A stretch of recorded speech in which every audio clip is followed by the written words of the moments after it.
अरे केकई जिसको हम लोग गालियां देते हैं कि केकई ने राज तिलक के अवसर पर वनवास का ये बवंडर खड़ा कर दिया। नहीं नहीं नहीं, केकई जैसी धर्मात्मा महिला इस पृथ्वी पर कोई हुई ही नहीं है।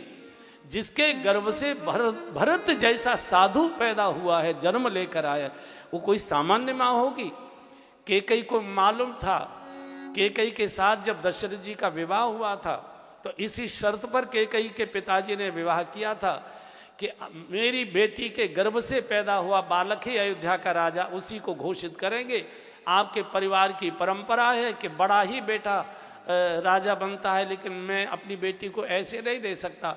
मेरी बेटी के गर्भ से जन्मा बालक राजा अगर आप बनाएं तब मैं अपनी बेटी का हाथ आपके हाथ में देता हूँ।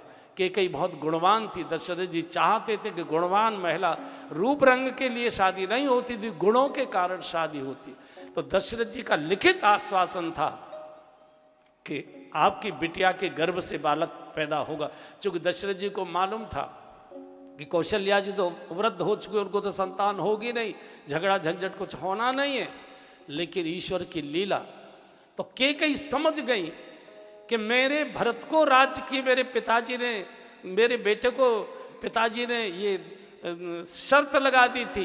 केकई चाहती थी अयोध्या का राजा राम हो, या धर्म का राज्य हो। भोग का राज्य नहीं चाहिए, धर्म का राज्य चाहिए, सत्य का राज्य चाहिए, शील का राज्य चाहिए, मर्यादा का राज्य चाहिए। और इसके प्रतीक श्री राम है, इसके प्रतीक श्री राम है। संविधान आड़े आ जाता। इसलिए केकई को इतना क्रूर नाटक रचना पड़ा कि भरत का मोह मेरे से हटकर राम की ओर चला जाए, इसलिए ये वनवास की लीला केकई ने रखवाई थी। और आपको मालूम है कि जीवन भर फिर भरत जी ने केकई की ओर देखा भी नहीं, केकई को कभी माँ कहकर नहीं बोला। उस घटना के बाद भगवान की सेवा में लग गए। और केकई यही चाहती थी, मेरा बेटा राजगद्दी पर जैसे महाराज बुढ़ापे तक भोग भोगते रहे हैं, मेरा बेटा भी भोगी हो जाएगा। नहीं, मेरा बेटा तो ऐसा भक्त बने कि भगवान भी उसकी चर्चा करे और जगत भी उसकी चर्चा करे, वो भरत।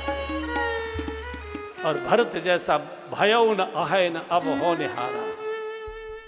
तो ये माँ देखने में क्रिया क्या घटित हुई, ये बहुत महत्व की बात नहीं है। घटना आपको कहाँ लेकर चले गई।